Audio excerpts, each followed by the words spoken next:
harshest year. Because even though we were imposing those cuts, we couldn't still balance the budget. We didn't have also a property to sell. There was no other one-time revenue coming. Therefore, unfortunately, we had to lay off. So something unexpected for me. I never ever imagined in my life that I have to do this. But unfortunately, we went through it. We laid off 24 people. We actually eliminated 30 positions. And the combination now in 2015 with imposing salary cuts, freezing payouts, and contribution from public works, we had to lay off and eliminate positions. So then it basically continued. We were able to manage to this point, but we project $7.5 million structural deficit for upcoming fiscal year. Next, please. I was talking about contribution from public works. Basically, when I worked in other agencies, it was other way around. In Caltrans, I worked in Caltrans. We always had the funding from our employer, from the state, Department of Transportation, to perform projects. When I went to Torrance, Torrance was giving us general fund to do projects. When I came to Hawthorne in 2005, that didn't exist, and it was shocking to me that we don't have general fund money at all to even patch a pothole. We never had that. So all of these are based on restricted funds and grants. So we started putting together grant applications and struggled bringing grants from various funding sources. And slowly we got good at it.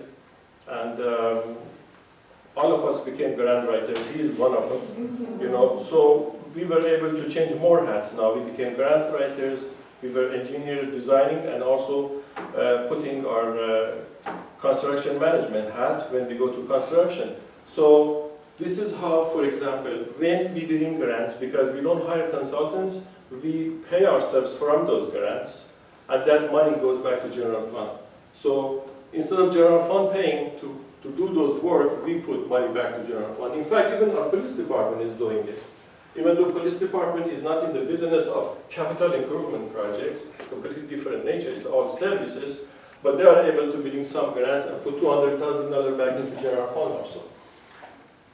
Next slide, please.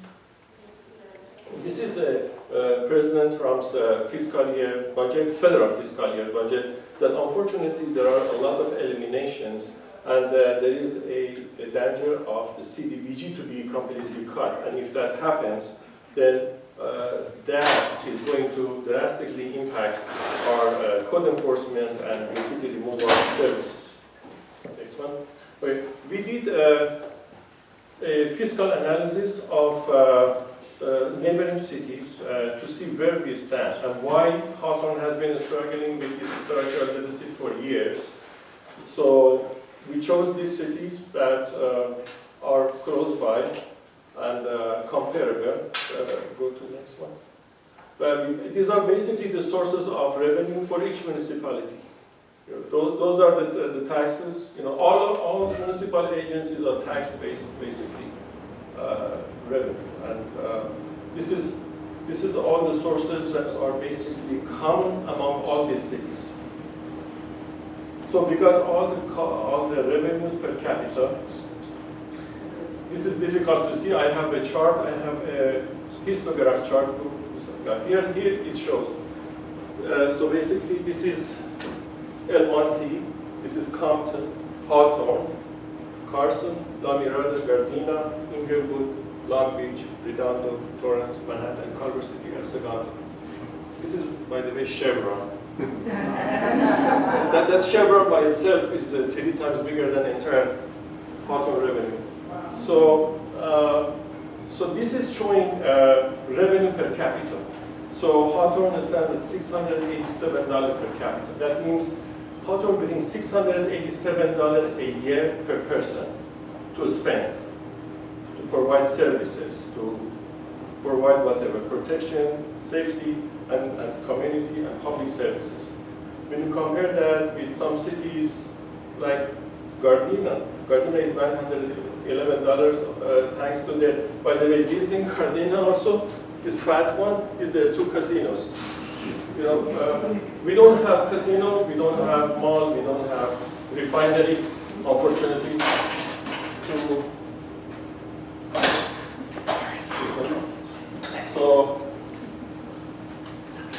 So this is where we are when we got these actually. This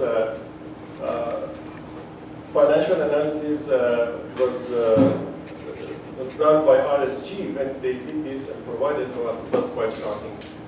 We didn't know that you know, we are this low comparing other cities. And some cities in these cities, they already have much higher taxes, like Culver City has much higher sales tax. Their sales tax already went up successfully 2 years ago, but then they have much higher UUT. For example, Culver City has 11% utility user tax. Hawthorne has 5%. You know, so some of the comparisons are. And Long Beach went up also last year successfully. Inglewood went up. La Mirada went up. And Carson is now putting a new tax measure this fiscal year. And Compton went up also last year, and El Monte went up. So this shows where we are as far as revenue. Next slide. This is a projections, 5-year projections, actually to 2021 from now.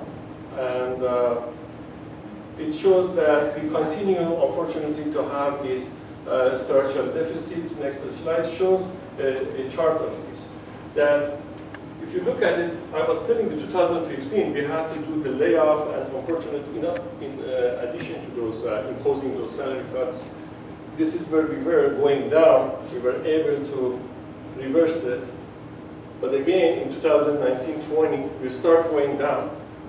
The difference this time is that if we want to go and do cuts, this time that cut means cutting in services. So we cannot continue to cut and doesn't affect the community.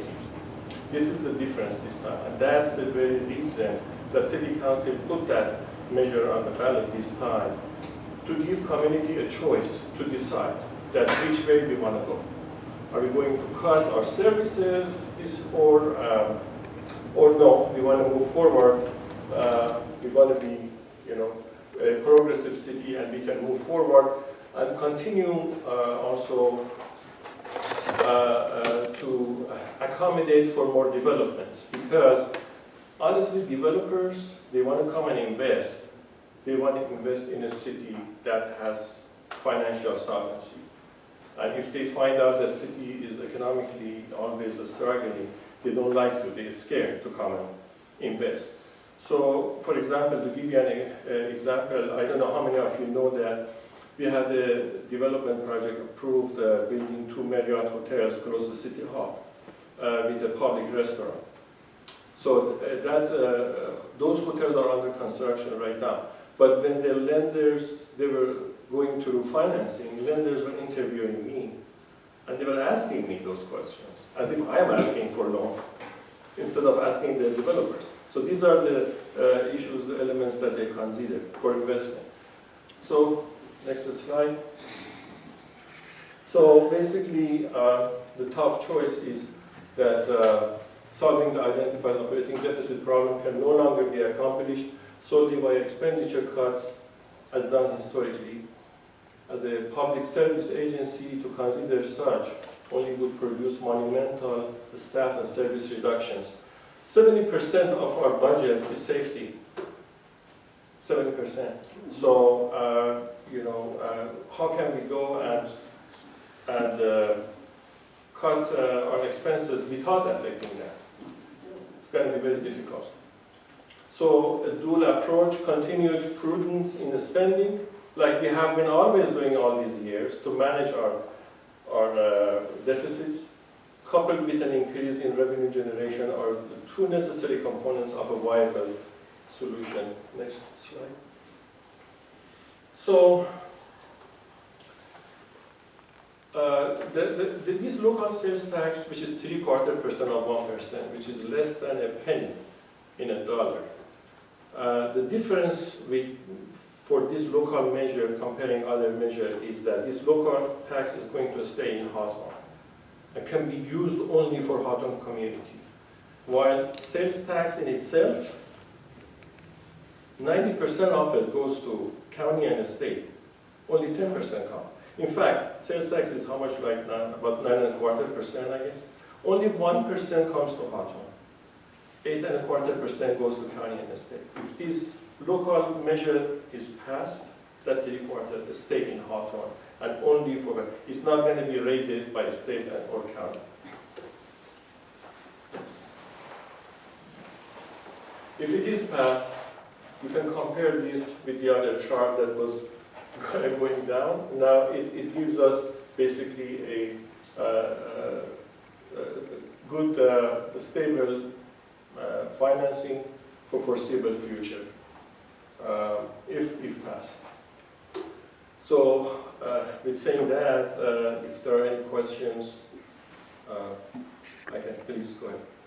So I saw a lot on the expense side and some of the revenue that went away, but I didn't see anything about how some sources of revenue may increase. You know, you saw the inflation affects your expenses, but it also can affect your revenue sources as prices of goods goes up, Yes. your sales tax revenue Absolutely. goes up. Yeah. As property sales go up, and we see a lot of properties for sale, so Yes. they'll be reassessed. And, Correct. you know, my property's probably up 25% in Sure. 3 years. Sure. And so I'm just wondering, I didn't see any Yes. graphs, and maybe it was Yeah. there, it's just really Right. tiny, but are you factoring Sure. that in? Yes. So basically, property tax, again, another thing. So how much is the property tax? Is about 1% of the total value, assessed value. Of that 1% that is collected, then 90% again goes to state and county, and only 10% comes to Hawthorne. So that's why when they go up, when you say 25% went up, 1% of that 25% is going to be the additional tax. But then 90% of that goes to county and state, and only 10% of it comes to Hawthorne, which is, so if you So go for me, back to that's those like charts. $1,200, Yeah. right? Yeah, let me show you how it compares. Please go back to that chart that has all those numbers. Where does the Belarus tax fit in on that? Belarus is paying for the bond that developer who built this place, that has nothing to do with the city. William Lyon Homes built this development. They got Belarus bonds to spend for public service, so some public facilities like a storm drain, street, or sewer. Yeah. So as part of your mortgage payment, you pay Belarus that goes pay for the bond that William Lyon Homes took as a loan. That was about $12 million, something like that. Yeah, that doesn't come to the city. No. It pays for that. So you mentioned about those. So the comparison of the revenue, so yellow is Hawthorne. If you look at it, for example, property tax, this is property tax. Hawthorne brings $62 per capita property tax. When you compare that, for example, with Manhattan Beach is $666. Manhattan Beach brings 10 times more property tax comparing Hawthorne. We are more than El Monte, but we are even less than Compton. Well, and then just wondering what percent, and again, I'm sorry, it's hard. Oh, that property But tax? like of the whole budget, and with other things on the revenue lines, Yeah. have a aspect that it goes up over time. Sure. Go back to, see, when we talked about, go back to those numbers that talk about, go back. Yeah, go back to the, yeah, it's for, no, yeah, this one. Yeah. Okay, so see, when we talk about deficit, that's the difference between revenue and expense. So when your expense exceeds your revenue, that's deficit, right? So 3.1 means that with all those revenue that we are talking about is coming, our expense is exceeding by 3.1 in 2009. Then it continues. So rather than boring you with all the revenue numbers, and then boring you with all the expense numbers, and then somewhere else show you the subtraction, I'm just showing you the end result, and these are the structural deficits. We call it the structural deficit because it was a recurring deficit and we had to deal with it year after year after year. So even though we tackled it in 2009, it's coming back. It's coming back and it is more. So this is how we have been tackling this with all these measures that I mentioned about. That's the very reason that we are imposing salary cuts. If revenue are coming healthy, why are we imposing salary cuts? Why aren't we paying them when they report to duty on holidays? Why we are freezing leave payouts? And why I have to bring money from public works? If general fund has a healthy revenue, that money that we bring from our grants has to go put back into more improvement projects.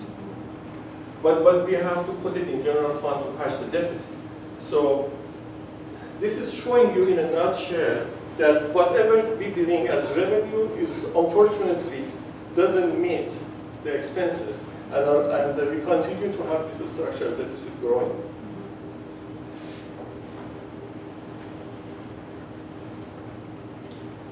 So basically that was the reason that they put it on the ballot, and for the first time we reached the point that we couldn't tackle the issue with any more cuts. So we are basically telling the community, I have the responsibility to come and say, and I have the responsibility to tell the council that, look, no more cuts can basically deal with this issue anymore. I mean, no more salary cuts. We're talking about cutting services. We're talking about closing parks. We're talking about closing one fire station. Otherwise, we can't. We can't just continue like this.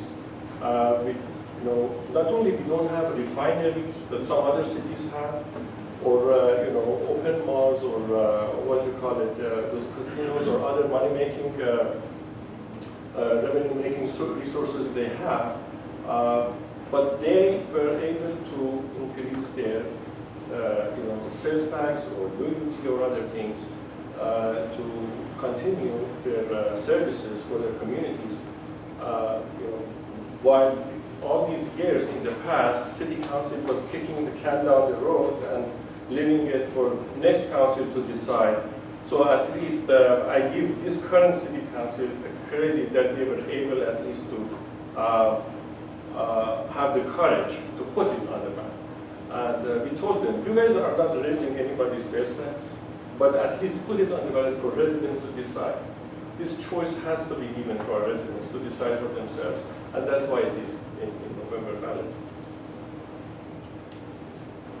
So it was important when Arnie and I talked last week that you get presented the facts, not politic to vote for this or not. That's not his role. His role is to explain the impact of what this means.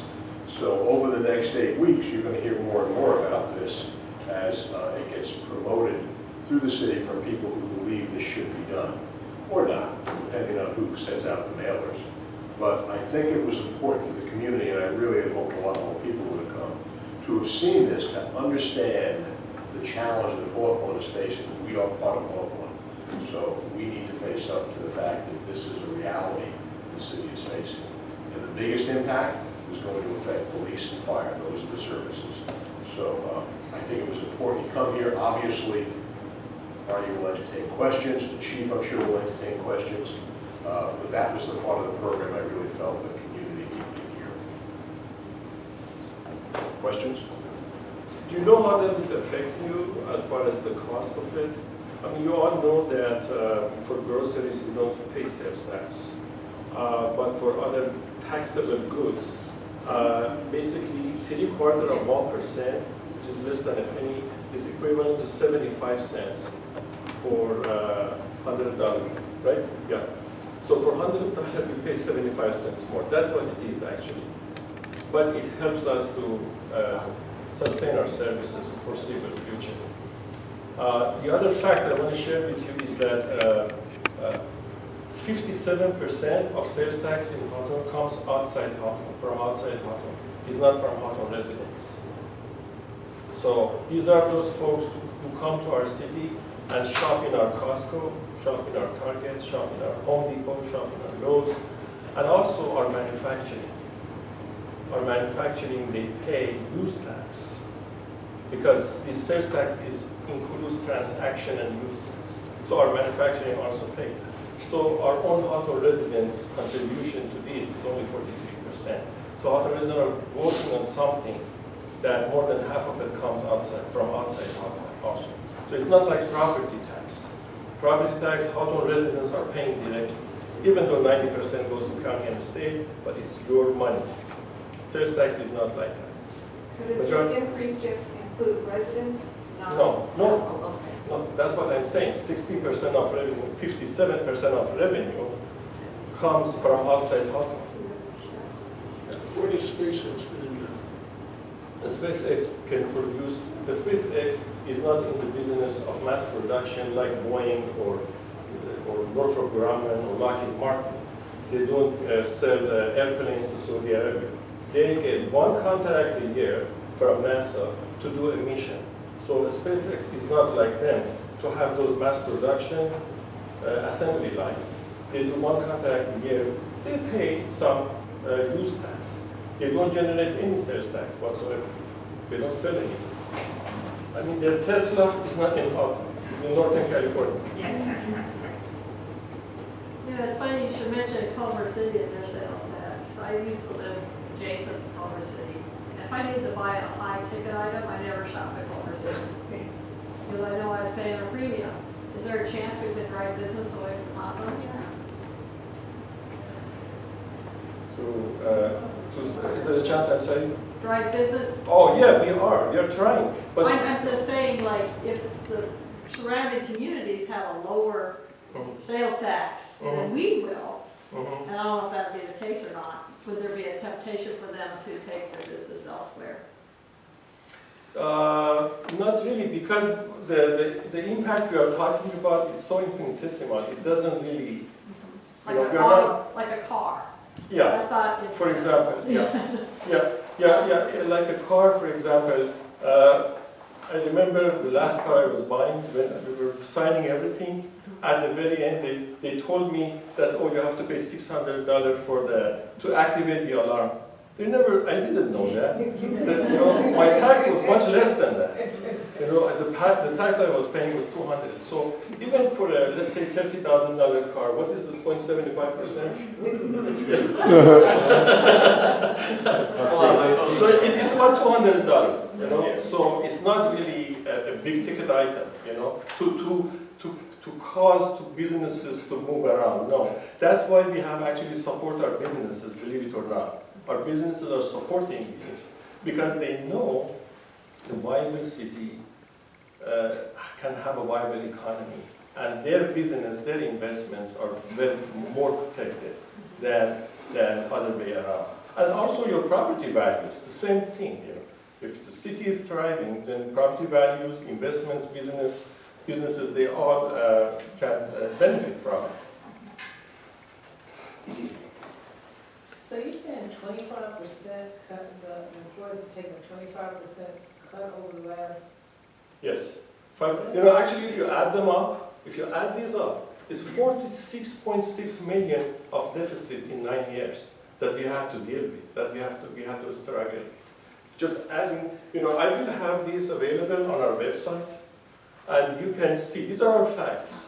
When you add them up, 46.6 million, that's not easy to deal with. And we did all of these by just cutting, that's all, and imposing other yes. I'm just amazed you keep such good staff with all those cuts. Well, I thank you for that, and that's something that I'd like to underline now that you've done that, is because a few things just from my perspective, so take them for what they're worth. Nobody likes a tax. Let's just be honest. It's the three-letter word nobody likes. And nobody has avoided it better than the city of Hawthorne for decades. They've actually tried to cut their way to solutions historically. But I think, as you know, running your own professional lives, home lives, incomes, you can only cut so much. At some point in time, you better start making more. And that's really what this translates to. And the employees, there's a term I use a lot in our agency and in our business, and the term is force multiplier. So I think everybody here kind of knows the connotation of what that is. Sometimes you can do a few things, but it resonates so much more. What I personally want to make you understand about this current plight the city's in is the force multiplier could be a negative. If you don't take action now and stop this $40+ million bleed, if you don't perhaps tell the employees, thank you for holding the line, we'll now take it from here, then the force multiplier will be well beyond a $7.5 million deficit. Because now the message that will resonate outwardly to investors, to the business community, to your own employees is, you know what, they're just not getting there. And that's what I feel. Because I'm employed to be in charge and accountable to the public safety, but there has to be deliverables. And so that's what this, I think, is showing the most. We've been very blessed to have people step up and take those cuts, but at some point in time, make sure you, those employees, how much of this are you going to take before you figure out, maybe I'm working at the wrong place?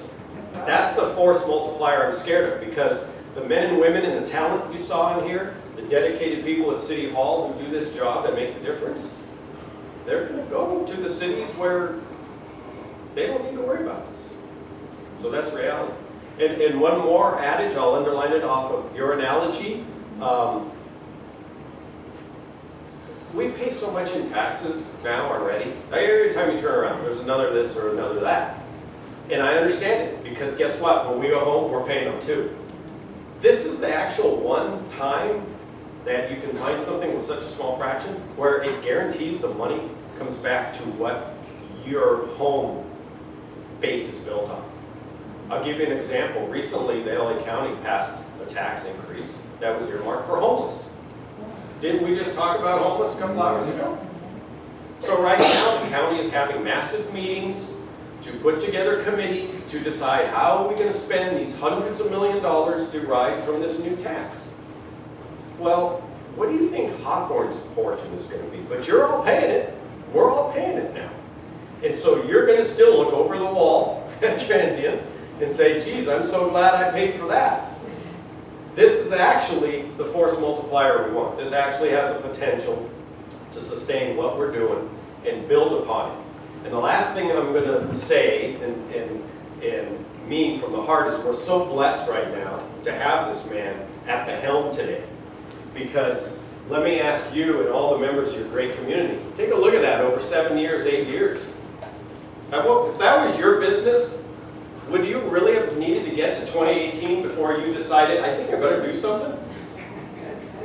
So, because of this man and his ethics and fortitude, we're taking it on this year. Now, it's not a happy subject, but we're blessed to have great community leaders, community people like yourselves who kind of get it, and we hope you can force multiply for us to get the word out that this is critically important.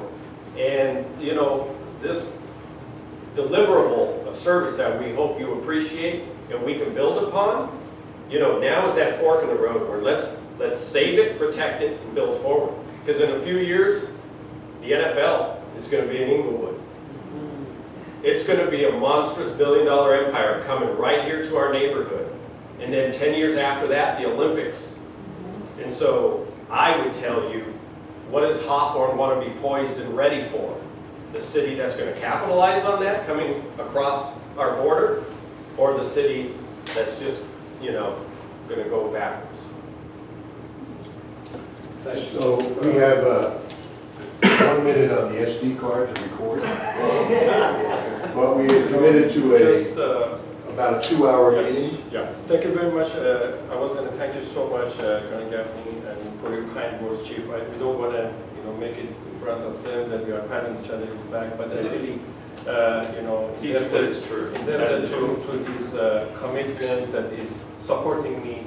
You know, there are not too many of us. You know, we have a Hawthorne airport, you know that, right? I can't even hire an airport manager. I am in charge of the airport. I mean, look at it. I mean, as if you are in a village, that I am changing hats, I marry you and I book you and I take care of horse. So we have the airport, public works, and then city manager. In a normal city, again, that could tell you how abnormal our situation is. Because you gotta have an airport manager, you gotta have a city engineer, you gotta have a city manager, public force. I mean, you gotta have all these, that's a normal city should be, how it should be. We don't have a risk management. I mean, we don't have, emergency preparedness in our city. I stop here, I know. You will see, again, a lot of messages coming from what has been defined as about 6 or 8 community leaders. So you're going to see my name out there, and I'm not going to sit here and advocate for it, because I believe what you see here explains for itself. But I just hope this resonates within the community. We, as a community, in the most affluent area of Hawthorne, can actually make this happen just within our community if we can mobilize the electorate here. Forgetting about the rest of Hawthorne that may or may not endorse this, we don't know where they are, but I'm hoping the people here take this message to heart. I hope they look at the YouTube video and understand what the police do, understand what this means. And I want to thank you, 15 people who showed up for this tonight. And before we adjourn, I want you to know that the community van, the police van outside is going to be open for us for a few minutes to go through, because I'd like to see it. And I really want to thank these two guys.